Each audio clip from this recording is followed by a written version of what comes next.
It happened on the way to visit Mom's grave. Are you okay? It's hot. You must be tired. Vincent, Mom's remarried partner, asked me with concern in his voice. He was carrying flowers to place on the grave and was looking around for a spot where we could rest. No, it's not that I'm tired, I replied, glancing at Vincent as if urging him to keep moving. But suddenly, he hugged me. My face was pressed against his chest, and I could barely breathe. Panicked, I tried to pull away. Stop it. What are you doing? Standing in the middle of the road like this, anyone passing by would surely get the wrong idea. Vincent was supposed to be a serious man. So what was he thinking? Fear started to rise inside me, and just as I was about to scream, he whispered quietly enough that only I could hear. Keep still, don't move. Do you see those two people on the sidewalk across the street? I peeked over Vincent's shoulder, following his words, and glanced across the road. On the opposite sidewalk, I saw a face that was all too familiar, and it startled me. What? That's the woman's walk, her posture, her back, it was unmistakable. Next to her, a man walked alongside her, though I couldn't see his face. They didn't seem to notice us, and the two of them got into a cab, looking quite comfortable with each other. Why is she here? My emotions and thoughts raced, unable to keep up. My heart pounded, and my vision started to blur when I heard someone calling me. Get a hold of yourself. I snapped back to reality. At that moment, all I could remember was who was standing in front of me and where I was. My name is Megan. I left my job when I got married, and now I'm a housewife. My husband, Kevin, isn't a morning person and often sleeps right up until it's time to leave for work, so waking him up has become my daily routine. Even before we got married, when we were just living together, if I didn't wake him up, he would stay in bed forever. Let me sleep a bit more. I thought I had the day off. What are you talking about? It's Monday. After nearly 10 years of this, I realize how fast time has flown. We don't have any kids. Sometimes, when I see families with children, a small part of me aches. But Kevin and I talked about it, and we made our choice together. So I don't regret it. Now we live modestly but contentedly. After I finally get Kevin up and send him off to work, I go about my day doing the laundry, cleaning the house. Today is the day Mom is coming over. She raised me on her own, and we lived together until I got my first job. Dad passed away in an accident when I was still very young. Mom was always there for me, helping me with everything: school troubles, career choices, boyfriends. Because of that, we've grown incredibly close, to the point where she feels more like a best friend than just my mother. Even after I got married, nothing changed. We still find time to have lunch together or visit each other's homes. I glance at the clock, sensing that she'll arrive soon, and begin preparing coffee and some snacks. I bring out the financiers I bought, famous for pairing perfectly with coffee. But still, I wonder what this is about. I couldn't help but think about the message Mom sent me a few days ago. I have something to talk to you about, she wrote, unusually formal for her. She normally doesn't phrase things like that. It seems like there might be something serious she wants to discuss today. Before long, the doorbell rings, and I instinctively know it's her. I open the front door. Mom, come on in. I start to greet her, but freeze in place, stunned. Of course, it was Mom standing there, but next to her was a man I didn't know, with a kind expression. The man, who looked about the same age as Mom, greeted me with a hello. I had only prepared 2 coffee cups. This realization flashed through my mind in an instant, but I quickly gathered myself and invited them both inside. Hurrying to set out 3 cups, I sat down with them at the table. The aroma of freshly brewed coffee filled the living room. As I settled in to listen, I was shocked to hear that the man was Mom's boyfriend. Sorry for the surprise. My name is Vincent. Alex has told me all about you, Megan. Alex is Mom's name. Nice to meet you. I'm her daughter, Megan. I almost bit my tongue from the nervousness. This was the first time I learned that Mom was seeing someone. Still grappling with the concept of Mom's boyfriend, I stared at Vincent. His eyes reminded me of Dad's, and for some reason, that made me feel at ease. After talking about how they met and some of their hobbies, the atmosphere in the room suddenly shifted. Mom and Vincent were both looking at me. Actually, Megan, I'm thinking about marrying Alex, and today I wanted to talk to you about that. The suddenness of it all left me speechless. I'm sorry for not saying anything until now, but I've been considering, well, remarrying. This was the first time I had ever heard Mom express such a thought. She had never dated anyone while raising me, devoting herself entirely to balancing work and taking care of the house. And I was so grateful to her for putting me through college while managing it all on her own. Of course, I had no reason to stop them from getting married. I'm surprised, but I'm happy for you. I don't think it's my place to stop your happiness. So you're okay with us being together? Of course. Please take care of Mom. Megan, thank you. Mom's eyes filled with tears, and I smiled at her. You always cry so easily. Whether it was when I entered high school, university, started my job, or got married, she always cried tears of joy for me. But this time was different. Finally, she was crying tears of happiness for herself. I wanted nothing more than for her to find her own happiness. A few days later, we had dinner together, Mom, Vincent, Kevin, and me. Vincent mentioned that he loved collecting leather goods, like book covers, wallets, and bags. Kevin, who also had an interest in leather accessories, hit it off with Vincent at the table. I retired at 65. I used to work as a government employee, Vincent said with a nostalgic smile. Looking at him, I couldn't help but feel like I was seeing a glimpse of Dad. It was a strange feeling. If Dad had been alive, would it have been like this? From that point on, Vincent not only cared deeply for Mom, but also for Kevin and me. Kind, almost overly sweet. He always made sure to check in on us. Because of him, we spent more time together as a family, growing closer over the months. However, it seems that after moments of joy, something bad often follows. A few months after Mom and Vincent's wedding, Kevin started coming home late more frequently, citing overtime. It's the busy season. There's nothing I can do about it, he said. He had been working at the same company for years, and never before had this time of year been especially busy.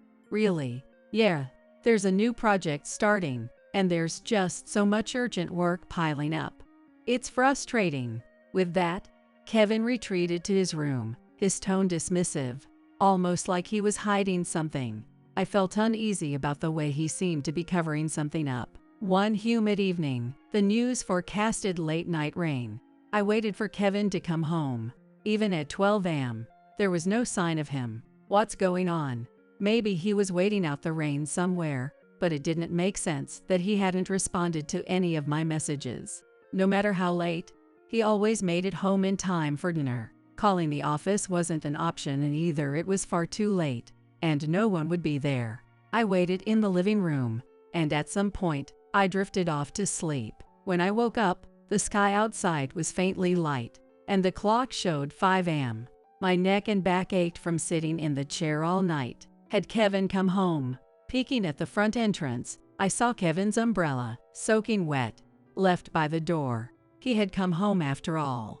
If he came back, he could have woken me up, I thought to myself, though I still got up as usual to wake Kevin and send him off to work. From that day on, something about Kevin felt different. He started coming home later and later, and when he did, he wore a permanent scowl. He'd speak to me in grumbled, half-muttered phrases, brows furrowed. If I had done something wrong, I would have apologized, but nothing came to mind.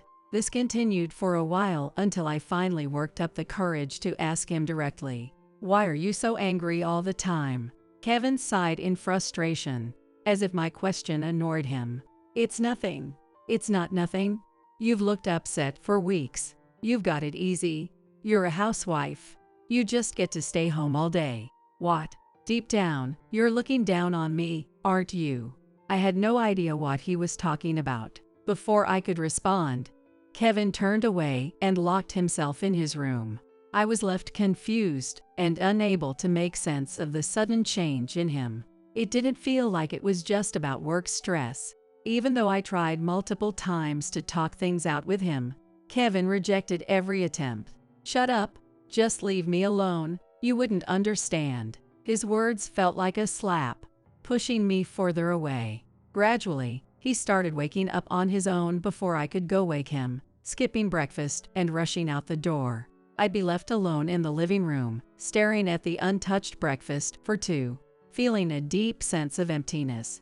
Though he never physically hurt me, he would slam doors with force, throw objects in moments of frustration, and his sudden outbursts terrified me. I was living in fear of him, this man who no longer resembled the Kevin I knew.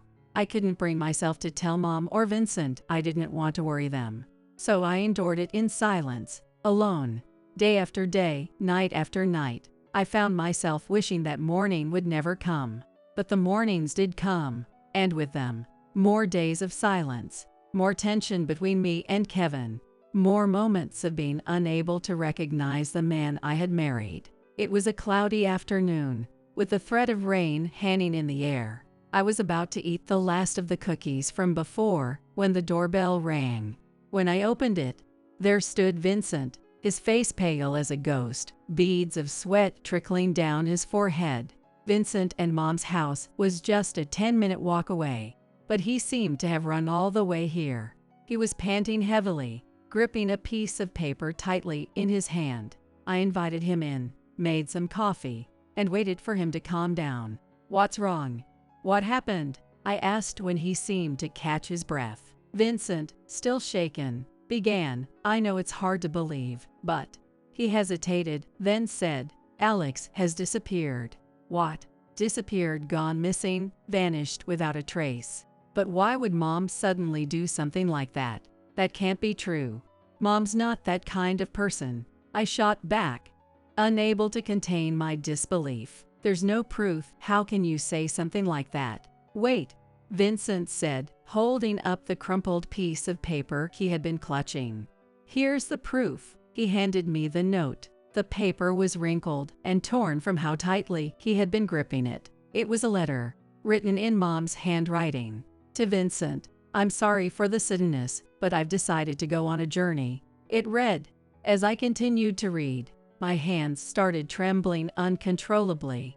Half of the letter expressed gratitude toward Vincent and me, while the other half discussed financial matters and funeral arrangements in meticulous detail. "Please don't try to find me. Take care of Megan for me." The letter ended with Mom's signature. What is this? "This looks like a suicide note." Before I could finish my sentence, Vincent nodded slowly, as if understanding exactly what I was about to say. "I know what you're thinking, but I don't want to believe it. I'm sure she's still out there, somewhere alive," he said, almost as if trying to convince himself. "And besides, she didn't explain why she needed to leave. Why leave a note like this and not say why?" He was right. Though it looked like a farewell note, there was nothing in it that explained why Mom would leave. Why would she just disappear like this? "We have to find Mom, no matter what," I insisted. That very day, Vincent and I went to the police station and filed a missing person report. Maybe, just maybe, we could find her if we kept looking. With that small flicker of hope, we searched everywhere she might be. We visited the park, where we had many memories, and the supermarket Mom often went to. We spoke with neighbors, friends, and acquaintances, leaving no stone unturned. We even put up missing person flyers, retracing our steps like something out of a crime drama. But no clues surfaced, and as reality sank in, all I felt was growing anxiety and frustration. One evening, the three of us, me, Kevin, and Vincent, sat around the dinner table in silence, as if the life had been sucked out of the room. It was Kevin who finally broke the quiet. "How long are you going to keep doing this?" he said, his voice laced with irritation. "The letter said not to look for her, right? If that's what Alex wanted, maybe we shouldn't keep forcing it." What are you talking about? That's cruel. Haven't you looked enough? You haven't found anything. Maybe it's time to file a death certificate or something. I was speechless. It wasn't a certainty yet, but deep down, both Vincent and I had started to entertain that very possibility. Kevin's harsh words made us confront it head-on. We contacted the police again, but they had no updates, no new leads. After several discussions, we reluctantly decided to treat the day Mom disappeared as the day of her passing and filed the death certificate. It was heartbreaking. I couldn't stop thinking about whether there was something I could have done before Mom disappeared. But no matter how much I agonized over it, she was gone. Once the paperwork was finalized, we arranged for a gravestone at a nearby cemetery, and it became our custom to visit every year. On the second anniversary of Mom's disappearance, Vincent and I were walking to the cemetery together. Kevin had left on a business trip the day before, so it was just the two of us. His cold, distant attitude hadn't changed. I found myself looking down as we walked, my feet heavy with the weight of everything that had happened. Seeing me like this, Vincent looked worried and asked, "Are you all right? It's hot today, you must be exhausted." He was holding the flowers we brought for the grave, glancing around for a place we could rest. Had I worried him too much? "No, it's not that I'm tired," I replied, trying to reassure him. I looked at Vincent, ready to urge him to keep walking, when suddenly, he hugged me tightly. "Stop it, hey." My face was pressed against his chest, making it hard to breathe. I panicked and tried to pull away, but his strong arms wouldn't release me. Vincent had always been serious and considerate, and more importantly, he was Mom's husband. He had never done anything like this before, and there was no reason for him to now. What if someone saw us? Anyone would misunderstand. What was he trying to do? Fear started to creep in, and I was about to scream when he whispered urgently, just for me to hear, "Stay still, don't move. Look across the street, on the sidewalk. Do you see those two people?" "What?"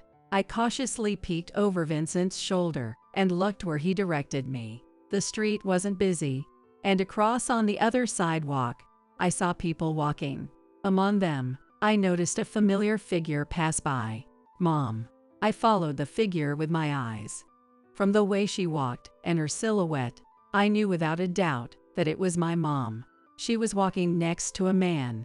The two of them stopped by a cab, got in, and then drove off. After watching the whole scene, Vincent finally let go and apologized. "Sorry for grabbing you like that. But was that Alex?" "Yes, that was definitely her," I confirmed, my voice shaking. I hadn't gotten a good look at the man's face before they got into the cab, but his build seemed vaguely familiar. Where had I seen him before? It was clear that neither of them had noticed us.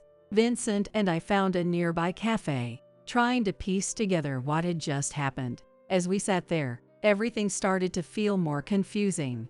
On one hand, the realization that Mom was alive filled me with joy, and I wanted to run to her immediately. But on the other hand, the questions started piling up. Why hasn't she contacted me? Why had she disappeared without a word? The more I thought about it, the angrier I became, feeling as though I'd been betrayed. My emotions were all over the place, and I was on the verge of panic. As my heart raced and my vision blurred, I heard a voice calling my name. "Megan, get a hold of yourself." I snapped back to reality, struggling to remember who was in front of me and where I was. "Take a deep breath and calm down," Vincent said firmly but gently, locking eyes with me. I nodded, focusing on my breathing. Inhale, exhale until I felt steady again. Once I had regained my composure, I turned to Vincent. "I'm sorry for losing control like that. It's understandable. I feel the same. I want to run after Alex right now, but that man with her bothers me. He must have his reasons," I thought, agreeing with Vincent's observation. "Who do you think that man was? Why was he with Mom?" "I'm not sure. He looked too young to be just a friend, though." Vincent was right, he didn't seem to be anywhere near Mom's age. "Maybe we should talk to Kevin about this and consider hiring a private investigator." A private investigator. I hadn't considered that option before. After a moment's hesitation, I nodded in agreement. Yes, that might be the best approach. Megan, I know this is shocking, but please hang in there. We have to handle this carefully. I could hear a slight tremor in Vincent's voice as well. We were both struggling to hide our emotions. That night, I told Kevin everything that had happened after he returned from his business trip. I explained how I had seen Mom walking down the street. Kevin, as usual, looked irritated, but I pressed on. So the police have closed their investigation, but I think we should hire a private investigator next. Kevin, who had been half listening and responding with indifferent grunts, suddenly snapped. A private investigator. That's a waste of time. You know, people say there are 3 people in the world who look just like you, right? It was probably just a look-alike. It wasn't a look-alike. Vincent saw her too. Then it was a doppelganger. Come on, Megan, the police couldn't find her. What makes you think a detective can? No matter what I said, Kevin only grew more hostile, completely dismissing the idea of hiring an investigator. Why was he so against this? I couldn't understand his refusal. Hiring a private investigator seemed like a reasonable step if we wanted to know the truth about Mom. And yet, he was vehemently opposed. While looking at Kevin's profile, I suddenly recall a scene from earlier today. A silhouette and outfit that seemed somehow familiar. The sense of unease I felt back then was vague, but then, in a flash, it clicked. That realization gradually turned into certainty. Later, I met Vincent at the usual cafe to discuss it. I ordered the same coffee from before and drank it all at once. I had made up my mind. When I said I wanted to hire a private investigator to look into Kevin, I was opposed. But I need to know the truth. I'm going to request the investigation without telling him. Huh? Are you sure about that? I don't care. I'm past a point of worrying about methods. I was on the verge of grasping the truth behind the unease I had been feeling. Although I had turned my hunch into certainty, I couldn't be satisfied without solid evidence. All right, I'll take care of arranging the investigator. Once the results come in, I'll contact you. We hugged and left the cafe together. Dark clouds hovered in the distance, and a wind that seemed to warn of impending rain blew past us. The atmosphere was heavy. A few weeks later, we met again at the cafe. Sitting next to our coffee cups were the materials compiled by the investigator. This can't be. Even my small murmur seemed to dissolve into the cafe's air. Vincent and I were silent for a moment before he finally spoke. Megan, I have an idea. Vincent's face was more serious than I had ever seen it, his usual calm demeanor replaced by a harsh expression as he explained his plan. After hearing it all, I nodded and agreed. A few days later, I told Kevin, "Hey, I've got a school reunion this Saturday, so I'll be out all day." "Got it. Be careful," he responded in a surprisingly cheerful tone, and headed into his room. He didn't seem to notice the cold stare I directed at his back. As planned, I left early Saturday morning. Meeting up with Vincent, we followed Kevin from the place we agreed on. Whistling absent-mindedly, he made his way to an apartment building. He walked right into one of the units. After Kevin disappeared inside, we noted the room number and approached the door ourselves. Dressed in hats and tracksuits to pose as delivery personnel, we rang the doorbell. We heard the lock click, and the door opened. Standing in front of us was a familiar woman. There was no doubt it was my mother, Alex. What, Megan and Vincent? It was painful to see my mom's distressed expression. But Vincent swiftly pushed the door open and entered the room. I followed him, and there, as expected, was Kevin. "What? Why are you here?" "Megan, what happened to your reunion?" "That doesn't matter, not compared to this." As I said this, I slammed down the investigator's report. The scattered documents included pictures of the two walking together in town and leaving a hotel. Kevin's face turned pale, while my mom covered hers. "Yes, the two were having an affair. Explain yourselves. When did you hire a private investigator?" "I told you not to." Kevin clicked his tongue, but when I glared at him sharply, They both resigned themselves and confessed everything. "I'm sorry, it's all my fault. Kevin isn't to blame." As it turns out, Mom was the first to develop feelings for him. After Vincent and I got married, there were more opportunities to have meals together, and they began talking and touching more. At some point, Mom fell for Kevin. However, she couldn't openly see him, much less live together with him. Knowing that she couldn't break apart my family weighed heavily on her mind.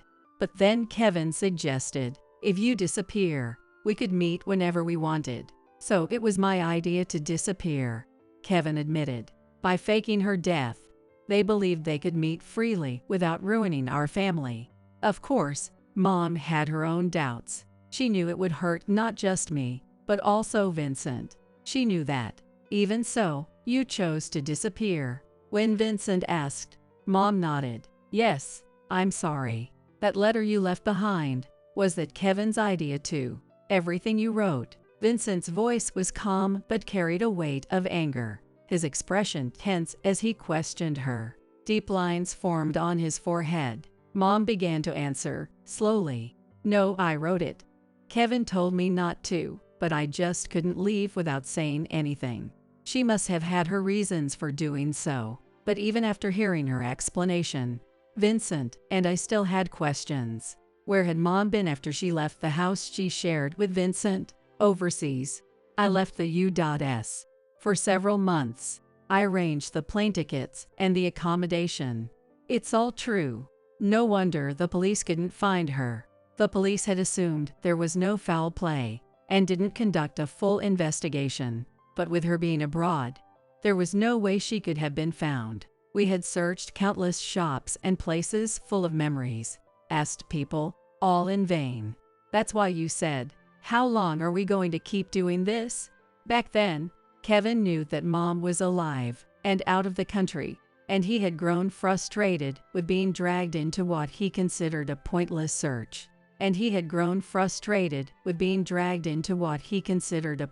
search. Perhaps because I hit the mark. Kevin fell silent, lowering his gaze. "How could you? You're both so selfish." "I'm sorry, I'm really sorry. Please, forgive me."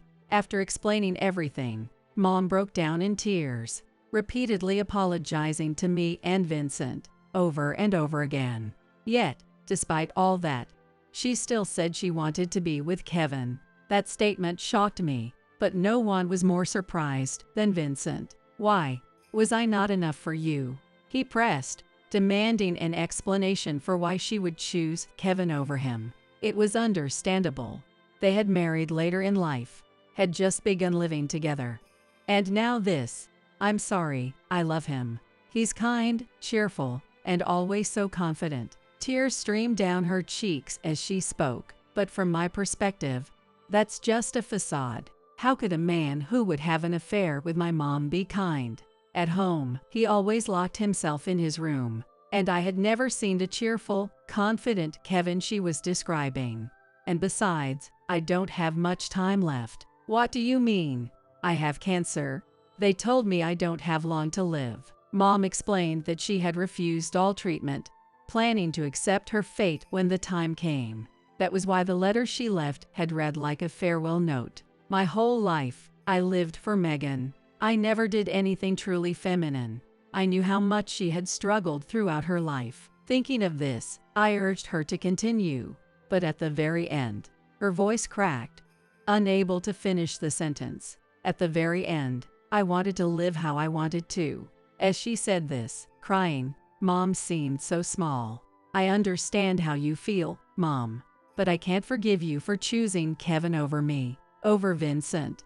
You want to spend your last days with him." I made my stance clear. I knew from the investigator's report that her body had been ravaged by cancer. But so what? No matter the circumstances or how little time she had left, there are still lines you don't cross. What do you have to say for yourself, Mom? She struggled to find an answer as I pressed her. Then I turned to Kevin.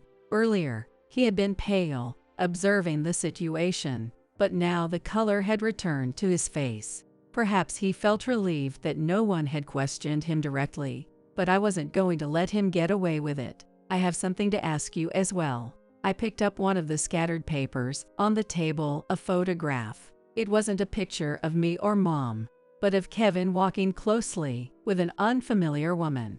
The photo showed Kevin and a young woman walking arm in arm, smiling intimately. He had never shown me that kind of affection. Mom stared at the photo, shocked, clearly not recognizing the woman either. Kevin moved his lips as if he wanted to say something, but perhaps deciding it was useless. He cleared his throat and started speaking. Her name is Brock. She works at a nightclub I frequent. Yes, of course, we're dating. He said it proudly, leaving Mom speechless. As for me, I was beyond shocked, just completely fed up. When I first saw the investigator's report, I couldn't believe it, but now it all made sense. Kevin had been carrying on an affair with Mom while also frequenting nightclubs and seeing Brock, and the most absurd part was that he kept living with me all the while. I really wanted to ask how he managed his time for all that. How could you do this while being married? I glared at him, trying to hold back my rage. But Kevin, as if resigned to the situation, let out a mocking laugh. Married? Give me a break. What did you just say? I've had enough of living with you. You'd always come to wake me up in the morning, acting like the perfect wife. He glared back at me with disdain. I kept telling you that your little act made me feel like a fool, but you never noticed. Now that I thought about it, he had said something like that before, so that's what he meant back then. But if I didn't wake you up, you'd complain about that too, saying, "What's the point of living together, then?" Shut up, I never said that. And don't misunderstand, my relationship with Alex wasn't serious either. How could he say that after helping her fake her disappearance? It was about the inheritance. I figured if I stayed with her, I'd get a bigger cut once she passed. Inheritance. It was convenient. Once I got her inheritance, I'd have money to live with Brock. He kept talking as if it was no big deal, but I couldn't ignore what he just said. Live with Brock? Yeah. The only person I actually care about is Brock. I'm sure she feels the same. We're meant for each other, not you or Alex. This man, choosing some other woman over both his wife and his mistress, was truly despicable. As I stared at him coldly, I couldn't help but think how vile and rotten he was. Not only was he hurting me, but he was also hurting Mom without a second thought. Then go ahead and call Brooke, I said. Why? Come on, if she loves you as much as you say, she'll pick up, right? I pressed him, saying I had something to discuss with her directly. Sensing something, Kevin clicked his tongue in frustration and dialed Brooke's number. But no matter how long he waited, she didn't answer. What? Hold on. Why isn't she picking up? Growing more irritated with each failed attempt, Kevin became visibly agitated. What the hell? She's not answering. Did you do something? Maybe, I said, folding my arms and recalling what had happened a few days earlier. After learning about Brooke's workplace from the investigator's report, I had gone to see her. The look on her face when I showed up, her eyes practically popped out of her head. When I told her I was Kevin's wife, she simply said, "I can't believe it." Apparently, Kevin had lied to Brooke, telling her he was single. Not only that, but Brooke herself only saw Kevin as a regular customer and had no idea they were dating. She told me she didn't want to get involved in any trouble and, right in front of me, deleted Kevin's contact information. She apologized sincerely and promised never to have anything to do with him again. I had been worried about what might happen if she got confrontational, but in the end, I decided to forgive her. After I finished telling this story, Kevin collapsed onto his knees. Mutual love. Really? What part of that was mutual? But we went shopping together so many times, he muttered, his face growing pale once again. I never imagined I'd see Kevin look this pitiful. The confident attitude he'd shown just moments earlier had completely vanished, leaving him an empty shell after all his lies were exposed. Feeling utterly exasperated, I handed him a sheet of paper. It's over. Our relationship is finished. Let's get a divorce. I spoke firmly and sharply, though this was still being kind to him. Kevin, with a stunned expression, weakly took the paper from me. "Okay, sign it. Right now," I demanded. Then I turned to face Mom. She, too, was staring at Kevin with a pale face, trembling.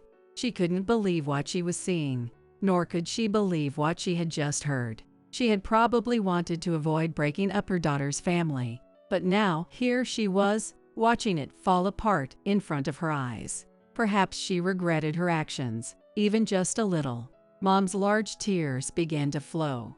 Vincent, who should have been the one supporting her, stood by with a sorrowful expression, not moving to comfort her. He looked as though he was still wondering whether they could repair their relationship or if it was truly beyond saving. "Hey, Mom." I locked eyes with her tear-streaked, red face. "When you disappeared back then, it was really hard for me. I blamed myself, thinking I couldn't help you." I continued, recalling the events from 2 years ago. "And even when I found you later, I felt angry, wondering why you didn't reach out to me if you were okay. But the truth had been far worse than I could have imagined. Megan, I can't forgive you easily, Mom." Though I spoke with resolve, I couldn't stop the tears from falling. I wasn't sure if I was sad or angry, but the emotions were overwhelming. "But at the same time, I know that you gave up the best years of your life, as a woman, for my sake. That's also true. And I can't help but feel responsible for that, too." "That's not true. Mom, please don't choose a man like that.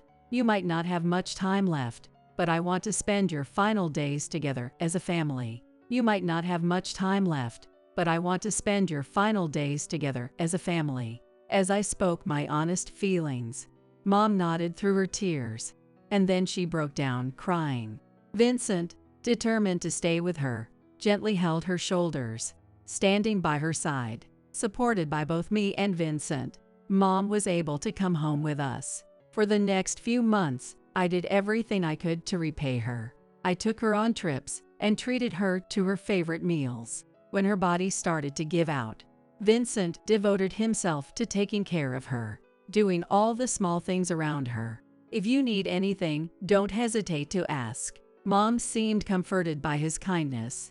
She chose to spend her remaining days at home, in the house she shared with Vincent, and as the autumn drew to a close, Mom passed away quietly, with me and Vincent by her side. She was 65. Mom had finally finished her life's journey. Standing before her grave, I whispered, "Mom, you kept apologizing to us, right up until the end." Vincent, beside me, said nothing, only nodding silently. None of us could have predicted such a heartbreaking farewell. The wrinkles etched into his brow seemed to tell the story. By this time, my divorce from Kevin had been finalized. Naturally, I had filed for financial compensation in the divorce proceedings, and Kevin was required to pay me a monthly sum. It wasn't a lump sum, though, because Kevin didn't have any savings. He had spent so much money spoiling Brooke, and even went as far as secretly borrowing money behind my back. Luxury handbags, accessories, the list went on and on. Between repaying those debts and paying me alimony, I heard that his financial situation had become quite difficult. Still unsatisfied, I contacted Kevin's former coworkers and told them about his behavior. I told them how irresponsible he was with women, juggling 3 relationships at once, which ultimately led to our divorce. The coworkers were shocked and spread the news throughout the company, so Kevin's actions became common knowledge. No matter how much he tried to explain, everyone saw it as just excuses, and no one took him seriously. Eventually, he became isolated at work, and his boss pressured him to resign voluntarily. In the end, he even lost his job. As for me, I decided to start a new job. It had been decades since I had worked, so I felt nervous and unsure of myself. But Vincent introduced me to a job opportunity. A friend of mine started a store, and business is going well, so they're looking to hire more staff. It was a specialty leather goods shop, with most of its sales done online. There was a lot to learn, but starting something new was exciting, and each day felt fresh and stimulating. The staff there were a diverse group. Some were mothers whose children had grown, and others were simply passionate about leather goods, As I continued working, I started talking more often with a particular man. He had a hobby of collecting leather wallets and had become a fan of our store after discovering it. He was also a coffee enthusiast, and his favorite treat was the famed cookies, which were said to pair perfectly with coffee. At first, I would simply nod along, but once the conversation turned to coffee and cookies, I found myself joining in. That became the spark that brought us closer. We began meeting outside of work, and before long, we started dating. I was reminded of the coffee from that cafe I had visited before. Its rich aroma and slight acidity created a perfect balance. I know a great cafe. Would you like to check it out? When I asked him, he smiled and nodded. That smile made my heart flutter. A new chapter of my life was beginning, and with it, a new love. My name is Emily. I'm a 32-year-old stay-at-home mom. My husband, Benjamin, is 34 and works a regular office job. We have a beautiful little girl, Mia, in our 8 years of marriage. Our 6-year-old daughter is so cute, she has both of us wrapped around her finger. I have an older sister, Lily, who is 3 years my senior. Recently turned 35, she got divorced due to personality clashes and is now a single mom. Her son, Logan, is just 4 years old, still so young. One day, we had planned a trip to the zoo, just the 4 of us. Unfortunately, I caught a cold and had to stay in bed. Benjamin decided to take the day off from work and go to the zoo anyway. He didn't want to disappoint the kids. Even though they were with the children, it was just my husband and sister alone. Even if they're in-laws, who could have imagined something would happen between a brother and sister? Fast forward to another day. I was walking down the shopping street on my way home from the grocery store when I saw Benjamin and Lily in a cafe by chance. I was puzzled as to why they were together. But I had to pick up Mia from after-school care soon, so I headed home without giving it much thought. When Benjamin got home that night, he told me nonchalantly. We ran into each other and then it started to rain. We just popped into the cafe to take shelter from the rain. So, I believed him. However, from that day forward, he started coming home late more often. He started asking for more pocket money because he said it wasn't enough. He also started going out more on his days off. When Lily came over, their relationship seemed more intimate than before. A string of suspicious events. I couldn't believe it. But I still trusted him. Benjamin still adored our daughter as much as ever, and we still had a good relationship. However, it seems that I was the only one who thought everything was fine. Then, an incident happened that made me realize this. One day, as usual, Lily came over to our house. A friend invited me on a trip. Would you mind taking care of Logan for about a week? A whole week? It's the Bahamas, and it would be tough with Logan. But, please, I haven't been able to take a break recently. I'll bring back souvenirs, so please. She begged persistently. Indeed, I thought Lily had a tough time since her divorce. My parents and I had been helping her out, but raising a child alone is undoubtedly hard. So I reluctantly agreed. As the day of Lily's Bahamas trip approached, I'll be out of town for a few days on a business trip, said Benjamin. He said he would be traveling to several regions, so it would take a few days. I thought it would be tough, but when I heard the departure date, I was surprised. It was the same day as Lily's trip to the Bahamas. Was this just a coincidence? Was it just a coincidence that my sister's trip and my husband's business trip were on the same day? Was it a coincidence that Benjamin was spending more time looking at his smartphone? Was it just my imagination that he seemed to be acting sneakily and trying to hide his phone from me? Was it my imagination that when Lily came to the house, they casually touched hands and were standing closer together? Everything started to seem suspicious. Then came the day of Lily's trip. Early in the morning, Lily came over with Logan. The moment I took Logan's hand, I noticed something was off. His hand was abnormally hot. When I picked him up, his body was also hot. I didn't need a thermometer to know he had a high fever. Lily, doesn't Logan have a fever? Yeah, he's had a fever since yesterday. It hasn't gone down yet. We can't delay. We have to get him to a hospital quickly. Of course, my son Logan's health comes before a trip. But then, my sister said something outrageous. Then, I'll leave it up to you. What? That's what I'm saying. I'm leaving Logan to you. You can't possibly be leaving behind a child with a fever, can you? I have no choice. We've had this trip planned for a while. It's ridiculous to pay a cancellation fee. It's not about the money, right? Isn't Logan's well-being important?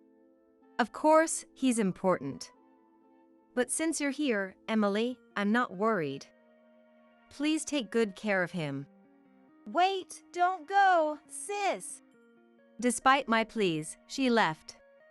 I couldn't believe it. Logan was suffering with a high fever, and yet his condition worsened from the stress of moving around.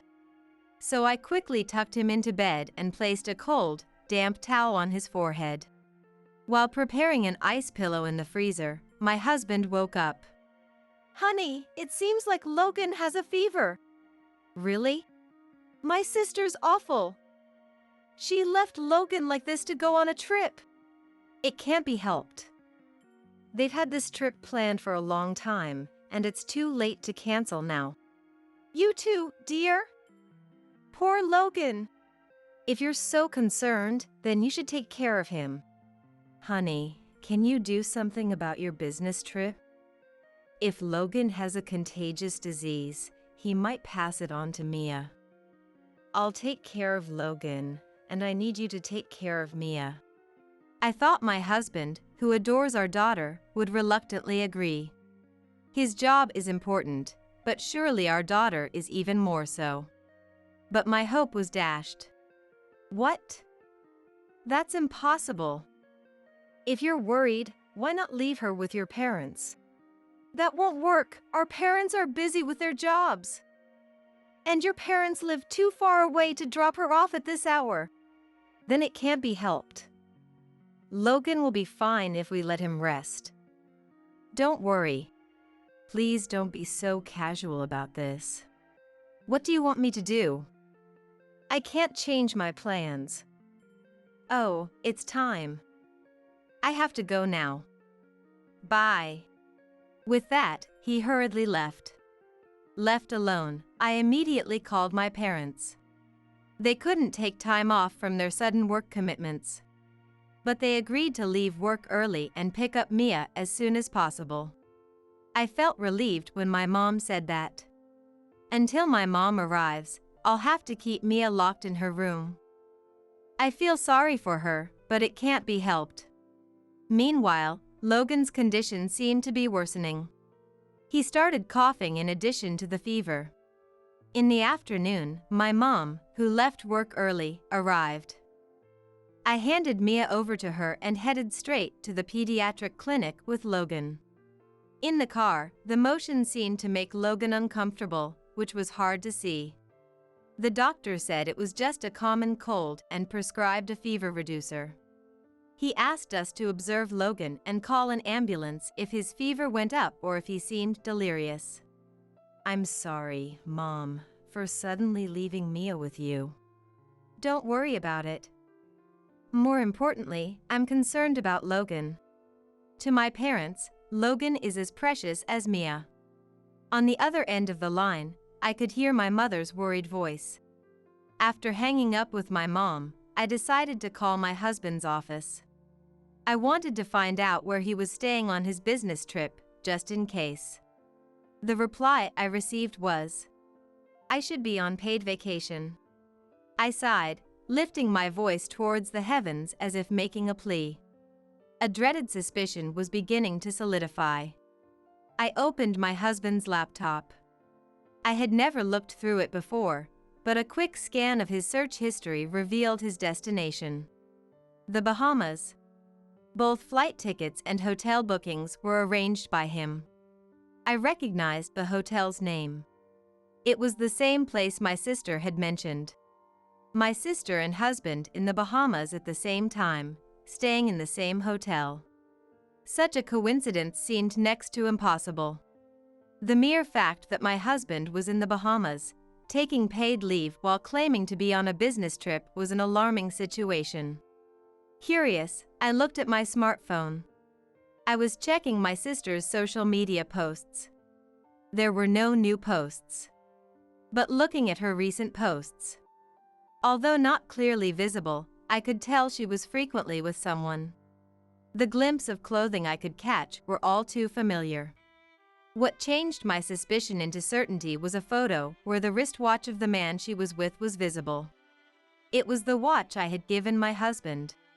Although not expensive, it was from a minor manufacturer, hence the unique design. The odds that another man, dressed like my husband, wearing the same watch would appear in my sister's photos seemed infinitesimally small. And then, I found the conclusive piece of evidence. A photo titled "Window Shopping" had my sister's reflection on the glass. On the edge of that photo, also reflected on the glass, was another person. Undeniably, it was my husband. My blissfully ignorant sister must have posted the picture without noticing her husband's reflection in the glass. My hands trembling, I saved all the pictures. There was no mistake about it. My sister and husband were having an affair. Right now, they were together. I felt everything I had built up with my husband crumbling down all at once. I tried calling them numerous times, but soon a voicemail message started playing. It seemed they had turned off their phones.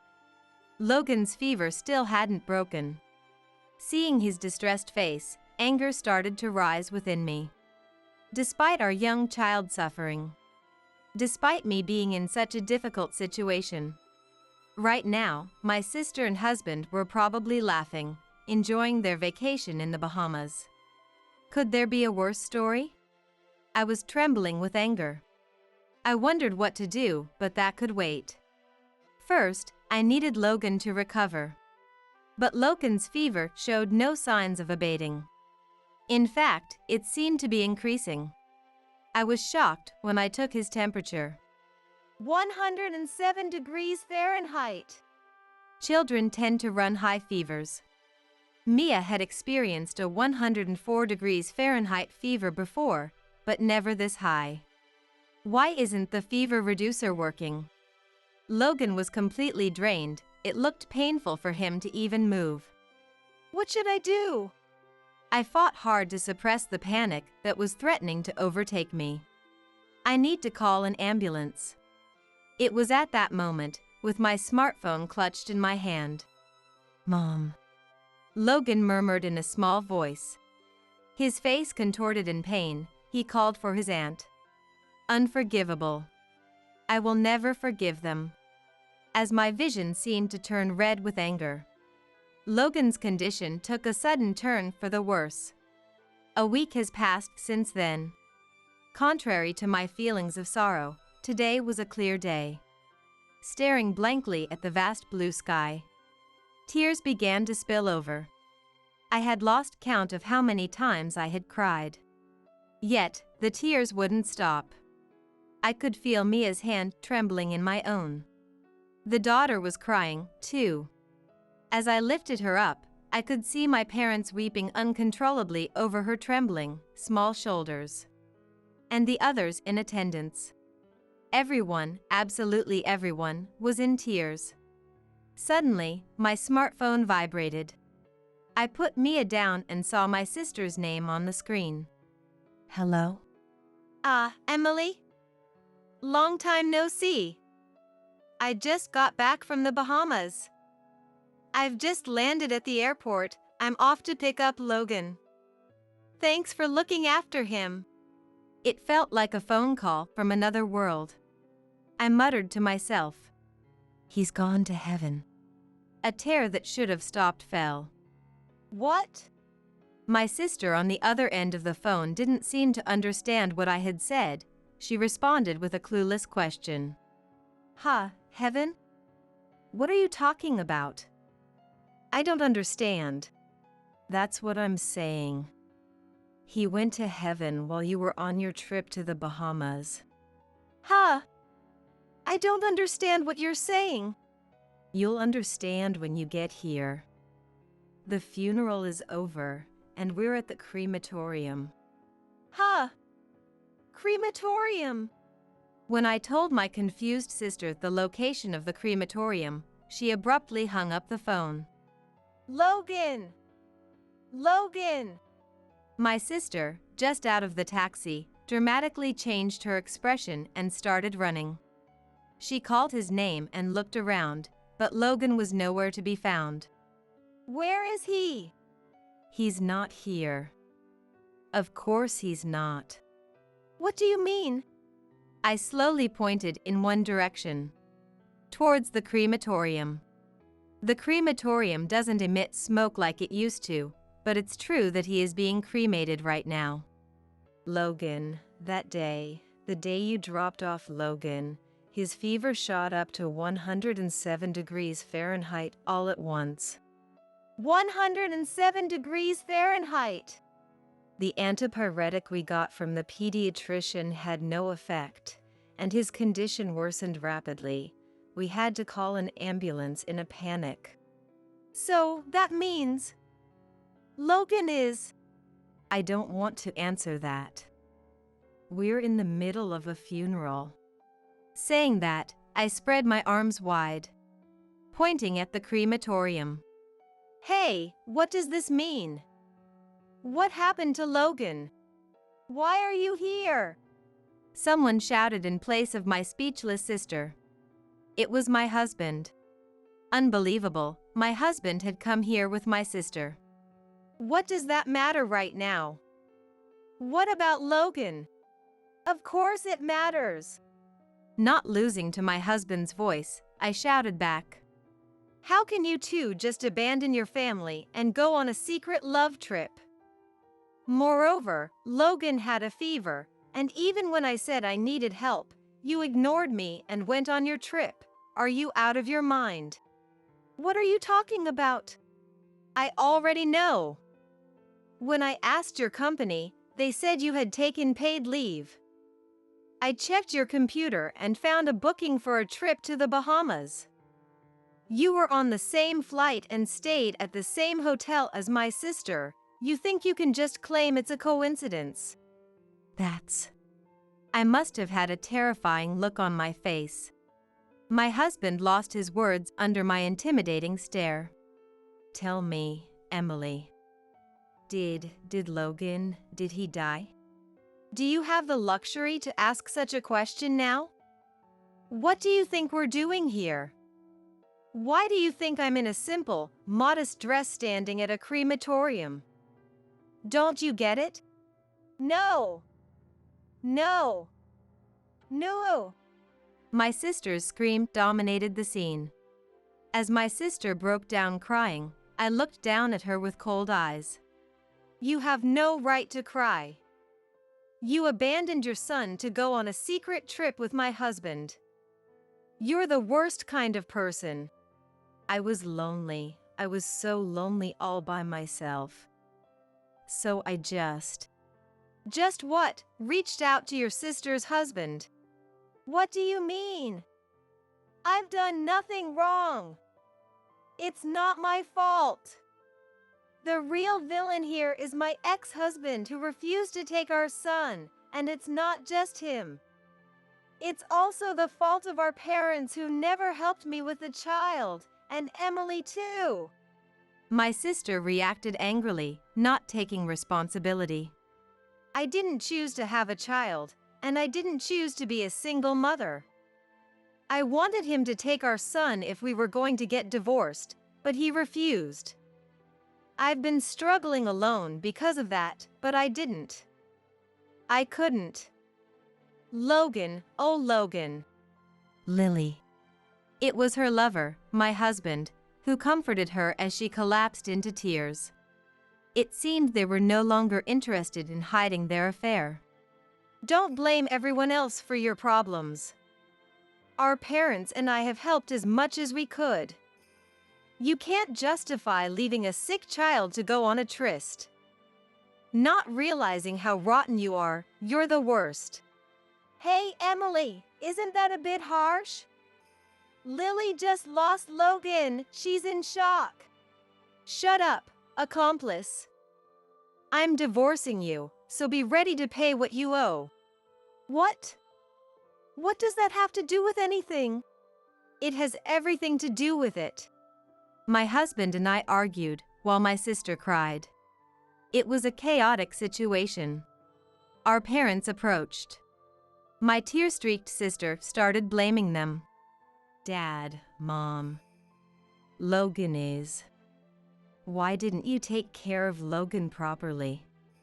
Why did you let Logan? Suddenly, there was a loud slap.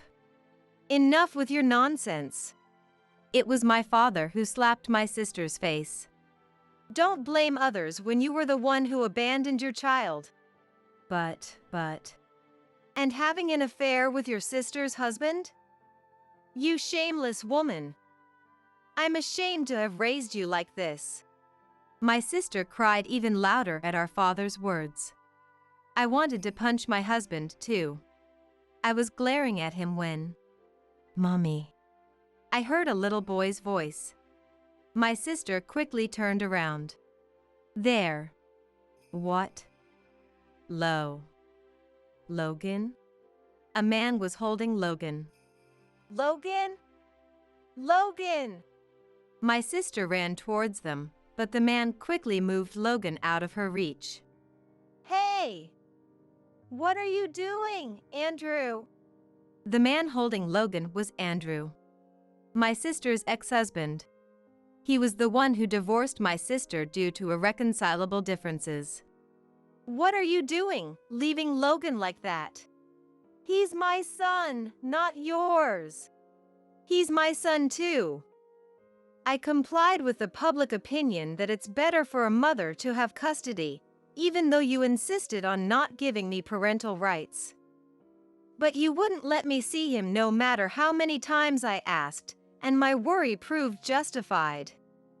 You're not fit to be Logan's mother. Just shut up. You should just pay the child support. I'd pay any amount for Logan. But you left him without care. You don't even know how critical his condition was, and you're out on your affair trip. That day, when Logan's condition deteriorated, I panicked and called an ambulance. When we got to the hospital and while he was being treated, I called our parents and Andrew, Logan's father. He was surprised when I told him my sister was on a trip with my husband. After that, Logan, who was discharged from the hospital in good health, was resting at Andrew's and his parents' house. Wait a minute, you're saying Logan's okay? Then whose? My husband asked, puzzled, staring at the crematorium. I replied, "It's our grandmother." Our grandmother, mother to me and my sister, and great-grandmother to Mia and Logan, was in her advanced years and bedridden, living in a nursing facility. She passed away from old age just recently. Despite being bedridden, our grandma was quite lucid and doted on her great-grandchildren Mia and Logan. Whenever we visited her at the nursing home, she would light up with joy. Her sudden departure left us, my parents, and Mia in deep sorrow, unable to do anything but grieve. Logan, who had been ill, couldn't attend the funeral. However, since he'd called my sister to the crematorium, Andrew was there. His fever had subsided, and he looked well. You tricked us. No one said Logan had died. My sister accused us with her eyes, but it was we who had the right to accuse. I didn't hear about Grandma's death either. She snapped back. I tried calling both of you several times to tell you about Grandma's passing, but the line was always busy. Considering how kind she was to you, it's unfathomable that you're this late. Enough! You're all making fools of us. Logan, let's go home. You don't want to stay with such a man. You want to be with Mom, right? Andrew, give Logan back right now. Will you ever stop? The one who scolded my sister, who was bearing down on Andrew, was our father. Do you still think you can keep Logan with you after all of this? What you've done could have gotten you in legal trouble for child abandonment. You've proven to be an unfit mother. Never think you'll be allowed near Logan again. Logan will be raised by Andrew. Dad, how could you? We've decided to fully support Andrew and hire a lawyer. You are no longer our daughter. We're cutting ties with you. Mom! My sister's face went pale at the harsh words of her own parents. I stood in front of her with a firm stance. I'm divorcing my husband, so why don't the two of you stick together? You should be fine not seeing your children anymore. You were able to go on an overseas trip and leave them behind after all. Upon hearing this, my husband burst out. Emily, wait! It was just a lapse in judgment. Lily and I were just fooling around. The ones who matter to me are you and Mia. Then my sister also started shouting. What do you mean fooling around? You told me you no longer loved Emily and that I was the only one you loved. Stop! Stop the noise! I just love my daughter. Don't mess with me. And so, the storm had reignited between my husband and my sister. Leaving the squabbling pair behind, we departed from the scene with my grandmother's ashes. After that, we had a lot of disagreements, but having appointed a lawyer, I managed to settle everything. Logan went to live with his dad. I thought he might feel sad being away from his mother, but he was rather pleased. Which meant my sister wasn't functioning at all as a mother. My husband and I had our disputes. Well, more accurately, my husband was obstinate, but after being scolded by both my parents and his, he was feeling down. Then our daughter landed the knockout punch. I don't need daddy. She might be only 6 years old, but girls mature quickly. She must have understood her father's despicable actions in her own way. When our daughter looked at my husband like he was a bug, I couldn't help but laugh. For my husband, who adored his daughter, no, my ex-husband, there could be no greater punishment. He was allowed to see his daughter, but whether she wanted to see him was up to her.